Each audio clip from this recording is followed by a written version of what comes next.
दोस्तों नमस्कार। कन्या राशि वाले मेरे मित्रों, आप सभी का आज के इस विशेष कार्यक्रम में बहुत बहुत स्वागत है, हृदय से अभिनंदन है। दोस्तों, आज का यह वीडियो आपके जीवन के लिए बेहद ही महत्वपूर्ण होगा। हम कहेंगे कि सजीवन बूटी के समान आपके जीवन में नए प्राण डालने वाला होगा। कारण इसका यह है दोस्तों कि नया वर्ष आने को है और इस नए वर्ष में हम आपको बताएंगे 7 ऐसी चीज़ों के बारे में जिन्हें आपको अपने घर से तुरंत निकाल कर बाहर कर देना है। जी हाँ दोस्तों, ये 7 चीज़ें ऐसी हैं जो आपके घर में और आपके जीवन में लगातार नकारात्मकता को बढ़ाती जा रही हैं। और हम आपसे पहले ही कह चुके हैं कि यदि आपके जीवन में थोड़ी सी भी नकारात्मकता होगी तो वह आपके जीवन के हर एक सुख और हर एक आनंद को, आपकी कामयाबी को बुरी तरह से प्रभावित करेगी, आपको आगे बढ़ने नहीं देगी। जी हाँ दोस्तों, हो सकता है कि आप अपनी मेहनत से थोड़ा बहुत कामयाबी हासिल भी कर लें, लेकिन फिर से आप वहीं आ जाएंगे जहां से आपने शुरुआत की थी, यानी कि जीवन में आपकी उपलब्धियां लगभग शून्य के समान होगी। दुर्गति तो और भी अधिक हो सकती है। यदि नकारात्मकता बढ़ती जाए तो यह इतनी ज़्यादा भी हो सकती है दोस्तों कि आपको नर्क के जीते जागते दर्शन करवा सकती है। इसी वजह से आपने देखा होगा कि कुछ लोग जीवन से इस हद तक पीड़ित हो जाते हैं कि वे आत्महत्या तक को स्वीकार कर लेते हैं। दोस्तों, यह वैसे बहुत ही गलत है। जीवन से हमें इस प्रकार छुटकारा प्राप्त नहीं होता है, यह प्रकृति के विधान के खिलाफ है। लेकिन दोस्तों, क्या करें कि जीवन में मजबूरियां भी बहुत मायने रखती हैं, यह आप अच्छी तरह से जानते हैं, क्योंकि कई बार आपके जीवन में ऐसा मौका आया है जब आप चाह कर भी वह नहीं कर पा रहे थे जो आपका मन कह रहा था, आप बेहद मजबूर थे। तो दोस्तों, आज के इस वीडियो में हम आपको इन्हीं 7 चीज़ों के बारे में बताएंगे जिससे आपके जीवन से नकारात्मकता पूरी तरह से गायब हो जाएगी और नए वर्ष में आपके नए जीवन का आरंभ होगा। दोस्तों, इसी के साथ साथ हम आपको एक ऐसा बेहद ही कारगर और अब तक का सबसे शक्तिशाली लक्ष्मी प्राप्ति का उपाय बताएंगे, एक मंत्र बताएंगे जो अब तक आपको किसी ने भी नहीं बताया था। हम गारंटी देते हैं आपको पता नहीं है इस बारे में। तो यह बेहद ही शक्तिशाली उपाय आपको अवश्य ही जान लेना है और इस उपाय को अपने जीवन में आजमाना है। दोस्तों, हम गारंटी देते हैं कि केवल एक बार आपको इस उपाय को करना होगा और एक बार इस उपाय को करने मात्र से पूरे वर्ष भर आपके जीवन में खुशहाली रहेगी। लगातार चारों दिशाओं से आपके घर में, आपके जीवन में धन लक्ष्मी का आगमन होगा। तो कौन सी हैं वो 7 चीजें जिन्हें आपको अपने घर से अवश्य ही निकाल कर बाहर फेंक देना है इस नए वर्ष में, ताकि पूरा साल आपका बिल्कुल ही स्वर्ग के समान बीते। इन सब बातों को जानने के लिए चलिए आज की इस वीडियो को प्रारंभ करते हैं। लेकिन इससे पहले आपसे एक निवेदन है कि बेहद ही भक्ति भाव के साथ संपूर्ण भावनाओं को माता के लिए समर्पित करते हुए जय माँ भद्रकाली कमेंट में लिखना। जय माँ भद्रकाली कृपा करो, एक बार नहीं 3 बार लिखना। माता की पूरी कृपा आपको प्राप्त होगी और आपका जीवन स्वर्ग के समान सुंदर हो जाएगा। साथ ही साथ दोस्तों, यदि आप चैनल पर पहली बार आए हैं तो चैनल को सब्सक्राइब करके बगल में जो घंटी का निशान है उसे अवश्य ही दबा दें। इससे हमारा बहुत अधिक मनोबल बढ़ता है दोस्तों, और हम आपके लिए ऐसे ही एक से एक ज्ञान के नगीने चुन चुन कर लाते रहेंगे। तो सबसे पहले बात करते हैं इस बीते हुए वर्ष की, जिसने आपके जीवन में थोड़ा बहुत तो सुधार लेकर आया है। हालांकि 1-2 घटनाएं ऐसी भी घटी हैं जिन्होंने आपको हिला कर रख दिया है, लेकिन कुल मिलाकर कहा जाए तो अंत तो गत्वा सब कुछ सही हुआ, अंत भला तो सब भला। दोस्तों, अभी तक आपको कोई बड़ी हानि नहीं पहुंची है, आप सामान्य गति से आगे बढ़ रहे हैं। कुछ छोटी मोटी परेशानियां और अड़चनें आपके जीवन में अवश्य ही आ रही हैं, लेकिन जल्दी ही उनके निराकरण भी आपको प्राप्त हो जाएंगे, समाधान मिलेंगे। अब दोस्तों, बात करते हैं कि आने वाला समय, आने वाला नया साल आपके लिए कैसा रहेगा। तो दोस्तों, हम आपको बता दें कि आपके लिए नव वर्ष की शुरुआत बहुत ही अच्छी होने वाली है। आपने अपने जीवन से जुड़ी हुई जो योजनाएं बनाई हैं, कुछ बड़े आपके प्लान हैं, वो इस वर्ष जरूर कारगर होंगे और सिद्ध होंगे। दोस्तों, हम आपको बता दें कि आपके ज्ञान का स्तर इस वर्ष और बढ़ेगा। आप ज़्यादा से ज़्यादा जागरूक होंगे और अपने जीवन के लिए बहुत ही गंभीरता से विचार करेंगे, और इसी वजह से आपके जीवन में बहुत बड़े बड़े परिवर्तन भी आएंगे। लेकिन दोस्तों, हम आपको बता दें कि आपको अगले 3 दिनों तक कम से कम भारी मशीनरी और वाहन से दूर रहना है। अगर हो सके तो आप वाहन को चलाएं ही ना, और यदि आप चलाएं भी तो थोड़ा सा सतर्क रहकर चलाएं, दुर्घटना होने के अवसर हैं। साथ ही साथ दोस्तों, रुपए के लेन देन को लेकर भी आपको सतर्क रहने की आवश्यकता है। कोई आपका अपना ही आपसे रुपए पैसे उधार मांग सकता है, थोड़ा सतर्क रहें। हो सके तो उधार ना दें, किसी बात को कहकर उसे टाल दें, क्योंकि यह पैसा आपका अटक जाएगा और आपके लिए बहुत बड़ी सिरदर्दियां खड़ी कर देगा। दोस्तों, इस आने वाले वर्ष में आपको अपनी सेहत को लेकर थोड़ा सा सतर्क रहने की आवश्यकता है। आपको स्वास्थ्य को लेकर कुछ बड़ी समस्याएं खड़ी हो सकती हैं। वैसे छोटी मोटी समस्याएं भी आपको लगातार पीड़ित करती रहेंगी, इसलिए आपको थोड़ा सा अपने जीवन में कसरत को, योग और प्राणायाम को भी जगह देनी होगी, तभी आप स्वास्थ्य के लिए समर्पित हो पाएंगे, अच्छे स्वास्थ्य को प्राप्त कर पाएंगे। साथ ही साथ अपने खान पान पर भी आपको ध्यान देना होगा। पेट और कमर के निचले हिस्से में आपको किसी प्रकार की तकलीफ रह सकती है और लंबे समय तक यह पीड़ा आपकी चलेगी, लेकिन यदि आप सतर्क रहते हैं तो आप अपनी इस पीड़ा से मुक्ति भी प्राप्त कर लेंगे। अब बात करते हैं दोस्तों उन 7 चीज़ों के बारे में जिन्हें इस आने वाले 9 वर्ष में आपको अपने घर से निकाल कर बाहर फेंक देना है। जी हाँ दोस्तों, और भूल कर भी इन्हें अपने घर में वापस नहीं आने देना है। थोड़ा आपको नज़र घुमाकर देखना है। तो बात करते हैं सबसे पहली चीज़ की, कि आपके घर में एक ऐसी वस्तु है जो लगातार नकारात्मकता को उत्सर्जित करती रहती है और आपको इसके बारे में भनक तक नहीं है। जी हाँ दोस्तों, वह चीज़ है कोई खंडित मूर्ति या फिर तस्वीर। जी हाँ दोस्तों, हम भगवान की फ़ोटो और मूर्तियाँ अपने घर में लाकर लगा तो लेते हैं, लेकिन कभी कभी हम उनकी तरफ गौर से देखना ही भूल जाते हैं, और यह हमारी बहुत बड़ी गलती होती है, क्योंकि समय गुजरते गुजरते फोटो या फिर मूर्ति थोड़ी बहुत खंडित हो जाती है। जी हाँ दोस्तों, और हमें इसके बारे में पता भी नहीं चलता है। अब हम उस मूर्ति की और फोटो की पूजा भी करते जा रहे हैं, और लगातार पूजा करने से वह मूर्ति लगातार नकारात्मक ऊर्जा को आकर्षित कर रही है और आपके घर में परेशानियां बढ़ती जा रही हैं। अब आप जिस मनोकामना को लेकर पूजा पाठ करते हैं, जो भी आप अपनी इच्छा पूरी करना चाहते हैं, अक्सर होता उसका उल्टा है। आपने सोचा कि आपका यह काम बन जाए, लेकिन बनने के बजाय उस काम में बाधाएं उत्पन्न होने लगती हैं, आपके बने हुए काम बिगड़ने लगते हैं और आपके जीवन में लगातार परेशानियां बनी रहती हैं। पारिवारिक माहौल भी आपका दूषित रहता है, एक दूसरे से झगड़ा होता रहता है, नकारात्मकता लगातार बढ़ती जा रही है। दोस्तों, आपको जानकर आश्चर्य होगा कि यह केवल और केवल एक ही वजह से होता है कि हमने अपने घर में, पूजा घर में एक ऐसी मूर्ति रख रखी है जो खंडित है, या फिर कोई ऐसी भगवान की तस्वीर जो कि खंडित है। अब दोस्तों, यहाँ पर एक गलती और भी कर देते हैं लोग कि भगवान की मूर्ति या फोटो को सजावटी सामान के तौर पर प्रयोग करने लगते हैं। यह तो और भी भयंकर गलती है। दोस्तों, भगवान की मूर्ति और फोटो पूजा करने के लिए होती है, दिव्य होती है, और दिव्य शक्ति से जुड़ी हुई वस्तुओं को हम सजावटी सामान के तौर पर प्रयोग नहीं कर सकते। यह दिव्य शक्ति का अपमान होता है दोस्तों। तो अब आप समझिए कि आपने भगवान गणेश की मूर्ति को सजावटी सामान के तौर पर रख रखा है।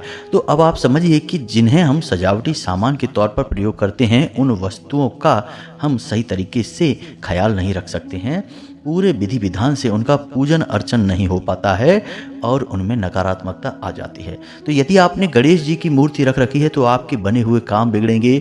माता लक्ष्मी की मूर्ति या फोटो रख रखी है सजावटी सामान के तौर पर, तो आपका धन से जुड़ा हुआ काम बार बार अटकेगा, आपके रुपए पैसे हर जगह फंस जाएंगे, आपके घर में लक्ष्मी नहीं आएगी, इसके स्थान पर अलक्ष्मी आपके घर में प्रवेश कर जाएगी, जिसे हम दरिद्रता भी कहते हैं। जी हाँ दोस्तों, इसी प्रकार यदि आपने भगवान भोलेनाथ की मूर्ति या फोटो सजावटी सामान के तौर पर घर में इधर उधर लगा रखी है, तो आपके घर परिवार में लगातार क्लेश बना रहेगा, पति पत्नी के बीच लगातार विवाद, संघर्ष और झगड़े होते रहेंगे। इसी प्रकार यदि आपने भगवान श्री कृष्ण की बाल रूप में कोई फोटो या तस्वीर इधर उधर घर में सजावटी सामान के तौर पर लगा रखी है, तो आपके घर के बच्चे बिगड़ जाएंगे, वो बड़ों की नहीं सुनेंगे और उनका पढ़ाई लिखाई में या किसी भी अच्छे कार्य में मन नहीं लगेगा। जी हाँ दोस्तों, तो इन सब बातों का आपको विशेष ख्याल रखना होगा।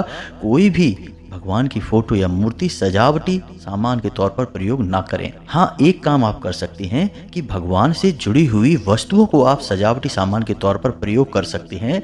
जैसे कि हम आपको बताएं कि भगवान श्री कृष्ण के स्थान पर आप मुरली की फोटो लगा सकते हैं, मोर पंख की फोटो लगा सकते हैं। इसी प्रकार से भगवान भोलेनाथ की मूर्ति या फोटो के स्थान पर आप त्रिशूल की फोटो लगा सकते हैं और माता लक्ष्मी की फोटो सजावटी सामान के तौर पर लगाने के स्थान पर आप धन का घड़ा या फिर कमल के फूल की फोटो लगा सकते हैं। तो इस बात का आपको ख्याल रखना है दोस्तों। और एक सबसे बड़ी बात कि यदि आपने गौर करके देखा और आपके पूजा घर में कोई फोटो या मूर्ति ऐसी है जो खंडित हो चुकी है, तो आपको क्या करना है, उसे आप ससम्मान उठाएं दोस्तों और एक थैले में भर कर रख दें। और जब भी आप घर से बाहर निकलें किसी ऐसे स्थान पर जहां आपको नदी मिले तो उसे बहते हुए जल में प्रवाहित कर दें। यह सर्वश्रेष्ठ तरीका होता है दोस्तों। अब यदि आपको कोई ऐसा स्थान नहीं मिलता है या आपको समय लग रहा है तो आप किसी पीपल के वृक्ष के नीचे एक छोटा सा गड्ढा खोदकर उसमें भी उन्हें दबा सकते हैं। यह दूसरा सर्वोत्तम स्थान होता है। किसी तालाब या रुके हुए जल में आप विसर्जित ना करें, यह दिव्य शक्तियों का अपमान होता है। किसी कुएं में भी आप डाल सकते हैं, लेकिन उस कुएं में पानी होना चाहिए दोस्तों, सूखे कुएं में नहीं डालना है। बस इन्हीं स्थानों पर आप इन मूर्ति और फोटो को विसर्जित करें, इधर उधर ना फेंकें, अन्यथा और बड़ी गलती आप कर बैठेंगे। अब बात करते हैं दूसरी वस्तु की। तो दोस्तों आपको देखना है कि आपके घर में किसी प्रकार का कोई भी इलेक्ट्रॉनिक सामान यानी बिजली से जुड़ा हुआ सामान खराब तो नहीं पड़ा है।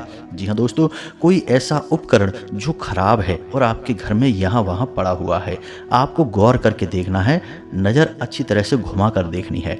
कोई भी वस्तु यदि आपके घर में बिजली से जुड़ी हुई है और वह खराब है तो आप जल्दी से जल्दी उसे रिपेयर कराएं। और यदि वह रिपेयर नहीं हो सकती है तो उसे आप अपने घर से निकाल कर कहीं भी बेच सकते हैं, फेंक सकते हैं, कबाड़ी वाले को दे सकते हैं। जो आपका मन करे वो आप कर सकते हैं, लेकिन आप उसे अपने घर में ना रखें।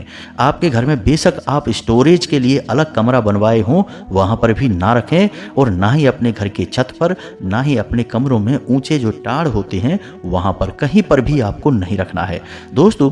खराब बिजली का सामान हमारे राहु को उत्तेजित करता है और जिस घर में बिजली का सामान खराब अवस्था में पड़ा होता है दोस्तों, उस घर में राहु हमेशा नकारात्मक प्रभाव लेकर आता है और लोगों को लगातार मति भ्रम होते हैं। ऐसे घर में लोग तरह तरह के व्यसन में फंसने लगते हैं, जुआ शराब आदि में रुचि लेने लगते हैं और अच्छे कार्यों से इनकी रुचि समाप्त होने लगती है। जी हाँ दोस्तों, कई प्रकार की अन्य नकारात्मकताएं भी घर में प्रवेश कर जाती हैं। कई बार तो ऐसा भी देखा गया है कि अच्छे भले लोग जो अपने काम से काम रखते थे, वे लोग अपने काम छोड़कर गलत कार्यों में लिप्त हो चुके हैं, गलत संगत में पड़ चुके हैं और जुआ और शराब और वेश्यावृत्ति जैसे कार्यों में पूरी तरह से डूब चुके हैं। उनका घर बर्बाद हो चुका है। दोस्तों आपको राहु के दुष्प्रभावों से बचने के लिए यह कार्य अवश्य करना है, अन्यथा आपका आने वाला नया वर्ष भी पूरी तरह से बर्बाद हो जाएगा। हम लिखकर आपको दे सकते हैं। इसी प्रकार दोस्तों अब आपको बिजली के सामान के साथ साथ देखना है कि घड़ी, जी हाँ दोस्तों, या फिर कोई पुराना कैलेंडर। जी हाँ दोस्तों, पुराना कैलेंडर आपके घर में पड़ा हुआ है, वह आज का जो समय चल रहा है उससे नहीं मिलता है। जी हाँ दोस्तों, पिछली साल का या उससे भी पिछली साल का कोई कैलेंडर पड़ा हुआ है या फिर घड़ी जो रुकी हुई है, जी हाँ दोस्तों, खराब हो चुकी है, टूट फूट चुकी है और आपके घर में कहीं पड़ी है, तो आप उसे तुरंत निकाल कर बाहर फेंक दें। कोई विधान नहीं है कि कहाँ ले जाना है, बस आप उसे निकाल कर बाहर फेंक दें दोस्तों। बिल्कुल भी उसे अपने घर में ना रखें। याद रखें कि समय का सूचक होता है घड़ी और कैलेंडर, दोनों ही। अब आपके घर में यदि कोई पुराना कैलेंडर पड़ा है या फिर कोई रुकी हुई घड़ी पड़ी है तो यह आपके घर में नए अवसरों को आने से रोकेगा। अपॉर्चुनिटी आपके घर में नहीं आएगी। युवाओं की शादी होने में परेशानी आएगी, नौकरी वगैरह लगने में बहुत परेशानी आएगी। नौकरी लगेगी ही नहीं, आप कितना ही प्रयास करेंगे। घर के युवा अक्सर परेशान रहेंगे क्योंकि उन्हें कभी अच्छे अवसर प्राप्त नहीं होंगे, रोजगार के अवसर नहीं मिलेंगे, घर का माहौल भी खराब रहेगा। तो आपको यह कार्य करना है कि इस सामान को आपको निकालकर घर से बाहर फेंक देना है, हर हालत में फेंकना है दोस्तों। इसी के साथ साथ अब बात करते हैं अगली वस्तु की। आपके घर में कोई भी टूटा हुआ शीशा, टूटा हुआ कांच बिल्कुल भी नहीं होना चाहिए। याद रखिए कि यदि आपके घर में शीशा टूटा हुआ है और आप उसमें अपना प्रतिबिंब देखते हैं तो दोस्तों इसका प्रभाव यह होगा कि आपकी समाज में और आपके कार्यस्थल पर छवि लगातार बिगड़ती चली जाएगी। आप कितनी ही मेहनत करेंगे, आप जो भी लोगों को दिखाने और बताने की कोशिश करेंगे, लोग अक्सर उसका उल्टा ही समझेंगे। आपके मन को कोई समझ नहीं पाएगा, लगातार विरोध आपका बढ़ता चला जाएगा और आपके कार्य में बाधाएं उत्पन्न होती रहेंगी। लोग चाहे अनचाहे आपसे भिड़ते रहेंगे, झगड़ा करते रहेंगे और आपको कभी कभी समझ में नहीं आएगा कि आखिर क्यों लोग आपके पीछे पड़े हुए हैं। लेकिन दोस्तों, यह आपकी खराब छवि जो लगातार बिगड़ती जा रही है उसी का परिणाम होगा। तो आपको यह कार्य बिल्कुल भी नहीं करना है। आपके घर में जो भी कांच, शीशा टूटा फूटा है उसे निकाल कर बाहर कर देना है। इसी के साथ साथ दोस्तों, अगली वस्तु आपको बताते हैं, आपके कपड़े या फिर आपके जूते। आपके कपड़े जो आप पहनते हैं या जूते चप्पल जिन्हें आप इस्तेमाल करते हैं, यदि वो कटे फटे हैं तो उन्हें आपको बिल्कुल भी प्रयोग में नहीं लाना है। उन्हें आपको अपने घर से निकालकर बाहर फेंक देना है। अब उन्हें यूं ही नहीं फेंकना है दोस्तों, इसका भी विशेष विधान है। दोस्तों याद रखिए कि आपने लंबे समय तक इन कपड़ों को पहना है या फिर इन जूतों को पहना है, तो इन कपड़ों और जूतों के अंदर आपकी ऊर्जा प्रवाहित हो रही है जो लंबे समय तक बनी रहेगी। और यदि आपने अपने कपड़े ऐसे ही उठाकर बाहर फेंक दिए या किसी को दे दिए पहनने के लिए, दान कर दिए, ये सब कुछ गलत है। इस तरह आप अपने लिए आफत मोल ले लेंगे, परेशानी बढ़ा लेंगे। तो करना आपको क्या है कि सबसे पहले जो आपकी ऊर्जा है आपके कपड़ों में जो वास कर रही है, रह रही है, उस ऊर्जा को आपको निकाल कर बाहर करना है। उसके बाद ही उन कपड़ों को आपको बाहर फेंकना है। तो कैसे करेंगे? आपको करना यह है कि पानी लें और उसमें थोड़ा सा नमक घोल लें और उसमें उन कपड़ों को डाल दें। जब वो कपड़े सूख जाएं तो उसके बाद 1-2 दिन बाद उनको फिर से इसी प्रक्रिया से गुजारें। ऐसे आपको 3 बार करना होगा। ऐसा करने से आपकी जो ऊर्जा इन कपड़ों में रह रही है वह बाहर निकल जाएगी। कपड़े बिल्कुल ही स्वच्छ हो जाएंगे, आपकी ऊर्जा से प्रभावित नहीं रहेंगे। फिर आप इन कपड़ों को किसी को बाहर फेंकने के लिए दे दें, पहनने के लिए नहीं दें। दोस्तों याद रखें, अपनी उतरन आप किसी को भी नहीं दे सकते हैं, इससे शनिदेव नाराज होते हैं। यही आपको अपने जूतों के साथ भी करना है दोस्तों। कभी भी अपने उतरे हुए जूते किसी को नहीं देना, कटे फटे जूते किसी को भी दान नहीं करना है और यूं ही कहीं मत फेंक देना, अन्यथा आपका शनि खराब हो जाएगा और आपके बुरे समय की शुरुआत हो जाएगी। दोस्तों, लोग जाने अनजाने में कुछ न कुछ ऐसी गलतियां लगातार करते रहते हैं जिससे उन्हें जीवन में हमेशा परेशानी और कष्ट मिलते रहते हैं। तो आपको समझदार बनना है, बातों को नियम के अनुसार करेंगे तो कोई बाधा नहीं आएगी, जीवन में कोई कठिनाई नहीं आएगी। अब एक और बात हम यहाँ पर आपको कहना चाहते हैं कि दोस्तों, लोग अपने पहने हुए कपड़ों को ही घर में पोंछे की तरह प्रयोग करने लगते हैं। दोस्तों यह बिल्कुल भी नहीं करना है। अब आप समझिए कि क्यों। आपने उस कपड़े को लंबे समय तक पहना है, उसके अंदर आपकी ऊर्जा का अंश मौजूद है। अब आपने उस कपड़े को यदि पोंछे के रूप में प्रयोग किया तो पोंछे का कार्य क्या होता है? पोंछे का कार्य होता है स्वयं गंदा हो जाना, यानी नकारात्मक हो जाना। तो वह ऊर्जा आपके जीवन में नकारात्मकता को घोलेगी और लगातार आपको पीड़ित करेगी।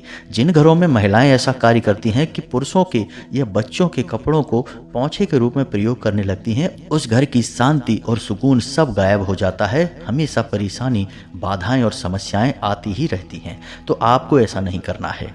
अब अगला सामान ध्यान से देखें। अपने घर की किचन में जाएं। आपके घर की किचन में कोई भी ऐसा बर्तन नहीं होना चाहिए जो टूटा फूटा हो और आप उसे प्रयोग में ला रहे हो। अब ऐसा क्यों है दोस्तों कि हमारे घर का जो रसोई घर होता है वह असल में हमारी घर की ऊर्जा का केंद्र होता है। हमारे घर में जो भी ऊर्जा प्रवाहित हो रही है, हमारे घर के लोगों का स्वास्थ्य, सोचने का तरीका, जीवन यापन का तरीका, सब कुछ निर्भर करता है इसी ऊर्जा के ऊपर। और इससे भी बड़ी बात दोस्तों कि माता अन्नपूर्णा का वास हमारे घर के रसोई घर में होता है। भगवान धन्वंतरी का वास भी हमारे घर के रसोई घर में होता है। तो रसोई घर को लेकर बहुत बड़े बड़े विधि विधान हैं दोस्तों। पुराने ज़माने में लोग सभी बातों को मानते थे, अब लोग भूल चुके हैं। इसीलिए आप देख रहे हैं कि लगातार बीमारियों का प्रकोप बढ़ता जा रहा है, लोगों की इम्यूनिटी वीक होती जा रही है। जरा सा मौसम बदला नहीं कि लोगों का स्वास्थ्य खराब होने लगता है। साथ ही साथ लोगों की सहन शक्ति भी कमज़ोर होती जा रही है। जरा सी बात पर घबरा जाते हैं, लड़ जाते हैं और परेशान हो जाते हैं। तो ये सब इसी वजह से है। तो आपको फिलहाल यह देखना है कि आपके घर के रसोई घर में कोई भी बर्तन ऐसा ना हो जो टूटा फूटा हो। अब आप यदि उस बर्तन को प्रयोग कर रहे हैं तो यह बहुत ही ज़्यादा खतरनाक है। आपको उस बर्तन को ना तो प्रयोग करना है और ना ही अपने घर के रसोई घर में रखना है दोस्तों। उसे तुरंत निकाल कर बाहर फेंक दें। जी हाँ दोस्तों, किसी भी स्थान पर फेंके कोई फर्क नहीं पड़ता है, लेकिन आपको उसे अपने घर के रसोई घर में नहीं रखना है। अब कुछ लोग बोलेंगे कि कोई बर्तन है, जैसे कि कोई कप है, तो उसे निकाल कर किसी और प्रयोग में ले लेते हैं, लेकिन दोस्तों ऐसा मत करना, उसे बाहर ही फेंकना है, यह सर्वोत्तम होगा। अब इसी के साथ साथ दोस्तों आपको बताते हैं अंतिम वस्तु कि आपका बेडरूम जहाँ पर आप सोते हैं, उस बेडरूम में आपको देखना है कि जो पर्दे लगे हैं वे फटे पुराने तो नहीं हैं, जो बेडशीट जिस पर आप सोते हैं, तकिए के कवर, वे फटे पुराने तो नहीं हैं। यदि हैं तो आप उन्हें निकाल कर बाहर फेंक दें, क्योंकि दोस्तों इससे राहु बिगड़ता है। आपको अपने जो बिस्तर है जिस पर आप लेटते हैं, सोते हैं, उस चादर को बिल्कुल ही साफ सुथरा रखना है और उसे हमेशा समय समय पर धुलवाते भी रहें, और यदि वह फट जाए तो उसे तुरंत हटा दें, दूसरी चादर का प्रयोग करें। साथ ही साथ पर्दों को भी आपको इसी प्रकार देखना है, कटे फटे पुराने गंदे पर्दों को अपने बेडरूम में बिल्कुल ना रखें, यह बहुत ही खतरनाक है दोस्तों। एक छोटी सी बात और आपसे कहना चाहेंगे कि यदि आप अपने बिस्तर पर ही खाना भी खा लेते हैं तो यह भी बहुत ही खतरनाक है, इससे राहु उत्तेजित हो जाता है और आपको बड़े भयंकर दुष्परिणाम देखने को मिलते हैं। बस इन सब बातों का आपको ख्याल रखना है, इन चीज़ों को आप निकाल कर बाहर फेंकिए और नए वर्ष का खुली बाहों के साथ, खुले दिल के साथ स्वागत करिए। नया वर्ष आपके लिए बेहतरीन होने वाला है दोस्तों, हम गारंटी देते हैं कि आपका जीवन पूरी तरह से बदलेगा। अब एक सबसे महत्वपूर्ण बात दोस्तों हम आपको बताने जा रहे हैं, आपको भी यह बात माननी ही पड़ेगी कि यदि आप ज्ञान हासिल नहीं करेंगे और एक जगह पर ही बैठे रहेंगे तो ना तो कामयाबी और ना ही खुशियां आप तक आएंगी। आपको खुशियों को हासिल करना पड़ता है, इसके लिए आपको प्रयास करने पड़ते हैं, मेहनत करनी पड़ती है, ज्ञान हासिल करना पड़ता है, तभी आपको सारे सुख, खुशियाँ और यहाँ तक कि भगवान का आशीर्वाद भी प्राप्त होता है। अन्यथा आप यदि जड़ बनकर एक जगह बैठे रहेंगे और हर बात को नकारते रहेंगे कि ऐसा नहीं होता है, ये सब बकवास है, इन बातों पर हम विश्वास नहीं करते हैं, तो कोई बात नहीं, मत करिए, लेकिन चीज़ें आपके अनुसार नहीं चलेंगी। आपको इस दुनिया के अनुसार चलना होगा, चीज़ों के अनुसार चलना होगा। यदि आपको कुछ हासिल करना है तो प्रयास आपको करने होंगे, इस बात का आपको ख्याल रखना है, अपने दिमाग में रखना है, बिना कुछ किए कुछ हासिल नहीं होता है। और यदि आपकी आदत है कि बस सब चीज़ों को नकार देना, तो जब तक चाहें तब तक आप नकार सकते हैं, लेकिन एक समय वह आ जाएगा जब आपको ईश्वर की शक्ति का असर महसूस होगा, तो जब तक आप चाहें तब तक आप नकार सकते हैं दोस्तों, इसमें कोई बुराई नहीं है। लेकिन हम आपको बता दें कि एक समय वह आ जाएगा जब आप अपने जीवन के कष्ट सहते सहते थक जाएंगे और ईश्वर की शक्ति के सामने आपको झुकना ही पड़ेगा और प्रयास, उपाय, मंत्र जाप, चालीसा पाठ और नियम संयम का पालन करते हुए आगे बढ़ना पड़ेगा, और फिर आपको सब कुछ मिलेगा, कष्टों से मुक्ति मिलेगी। हम आपको इस बात का वादा करते हैं। दोस्तों अब हम आपको बताने जा रहे हैं एक ऐसा महाशक्तिशाली और गुप्त उपाय जिसे लोग हजारों रुपए लेने के बाद बताते हैं। हम आपको ऐसे ही बता रहे हैं क्योंकि हम चाहते हैं कि इस नव वर्ष में आपको वह प्राप्त हो जो अब तक आपको हासिल नहीं हो पाया है और आपका जीवन सफल हो जाए। तो इस उपाय को आपको ध्यान से सुनना है। यह एक मंत्र है और यह एक सावर मंत्र है दोस्तों। इस मंत्र को आपको कैसे बोलना है, कब बोलना है, सब कुछ हम आपको बताएंगे, लेकिन इसके पहले हम आपको कुछ सामग्री बता रहे हैं। इस सामग्री को आपको पहले इकट्ठा कर लेना है, फिर कैसे प्रयोग करना है यह भी हम आपको बताते हैं, तो ध्यान से सुने। सबसे पहले आपको लेना है लाल रंग का एक कपड़ा जो कोरा होना चाहिए दोस्तों, और मुट्ठी भर पीली सरसों लेनी है, 5 सफ़ेद कौड़ियाँ लेनी है और एक कोई भी सिक्का लेना है। चांदी का सिक्का हो तो सर्वोत्तम है, और यदि नहीं चांदी का सिक्का ले सकते तो कोई भी सिक्का ले, लेकिन खोटा नहीं होना चाहिए, चलने वाला सिक्का होना चाहिए। और थोड़ा सा आपको केसर लेना है, जरा सा केसर लेना है बस।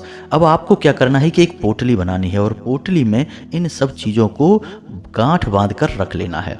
शुक्रवार के दिन आपको यह कार्य करना है। शुक्रवार के दिन आपको शाम के समय यानी कि 8 और 9 बजे के बीच एक गाय के घी का दीपक जलाना है और वहाँ पर माता लक्ष्मी की फोटो या तस्वीर या मूर्ति जो भी कुछ हो आपके पास उसे रख लेना है। लाल रंग के पुष्प माता को अर्पित करना है, लाल रंग का ही प्रसाद माता को अर्पित करना है और पूरे भक्ति भाव से माता का पूजन अर्चन करने के बाद में इस मंत्र का 31 बार जाप करना है दोस्तों। मंत्र आपके मोबाइल की स्क्रीन पर भी दिखाई देगा। मंत्र आपको याद कर लेना है। बहुत उत्तम मंत्र है दोस्तों, लेकिन थोड़ा सा लंबा है। हो सकता है कि आपको इसे याद करने में परेशानी हो। आप शुरू में इसे पढ़ पढ़ के भी बोल सकते हैं, याद आसानी से हो जाएगा। हम आपको गारंटी के साथ कहते हैं, तो ध्यान से सुने। मंत्र कुछ इस प्रकार है। ओम नमो धन लक्ष्मी ओम नमो धन धनाय, लक्ष्मी नमस्तुते। कागज झड़ झड़ती झड़, नोटा झड़ नोटा के नंबर पे झड़, नंबर के छापे पे झड़, झड़ झड़ ना झड़े तो धन लक्ष्मी तेरी दुहाई। इस मंत्र को आपको 31 बार बोलना है। अब हो सकता है कि यह मंत्र आपको थोड़ा अजीब सा लग रहा हो, लेकिन दोस्तों हम आपको बता दें कि यह माता लक्ष्मी का एक बेहद ही गुप्त और सावर मंत्र है। सावर मंत्रों के लिए यह कहा जाता है कि ये मंत्र स्वयं भगवान भोलेनाथ ने बोले थे और इन मंत्रों को सिद्ध करने की कोई आवश्यकता नहीं होती है। ये मंत्र स्वयं में ही सिद्ध होते हैं। इन मंत्रों का प्रयोग बेहद ही कारगर होता है दोस्तों, और ये बेहद ही पवित्र होते हैं दोस्तों। तो इनके बारे में आपको बिल्कुल भी शक करने की जरूरत नहीं है।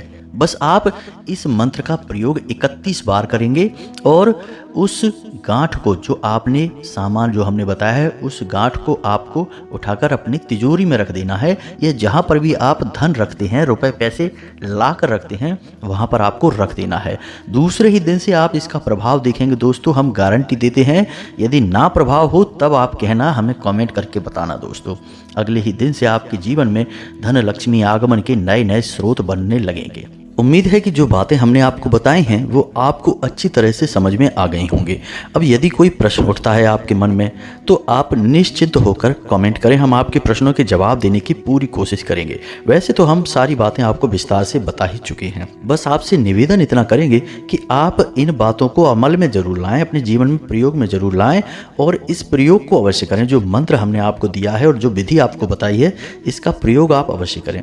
याद रखें कि शुक्रवार के दिन इसका प्रयोग करना है, शाम के समय आपको करना है और एक ही बार करना है दोस्तों। अब हम जानते हैं कि आप सुन तो लेते हैं लेकिन आप प्रयोग नहीं करते हैं, इस वजह से बदलाव भी नहीं आते हैं। थोड़ा बहुत अविश्वास आपके मन में रहता है दोस्तों, लेकिन एक बार हमारे कहने से आप इस प्रयोग को करके देखें, बदलाव निश्चित तौर पर आएंगे, हम गारंटी देते हैं दोस्तों। इसी के साथ साथ आज के इस वीडियो को विराम देते हैं। कमेंट में पूरे भक्ति भाव के साथ जय माँ भद्रकाली कृपा करो, जय माता लक्ष्मी कृपा करो अवश्य लिखना।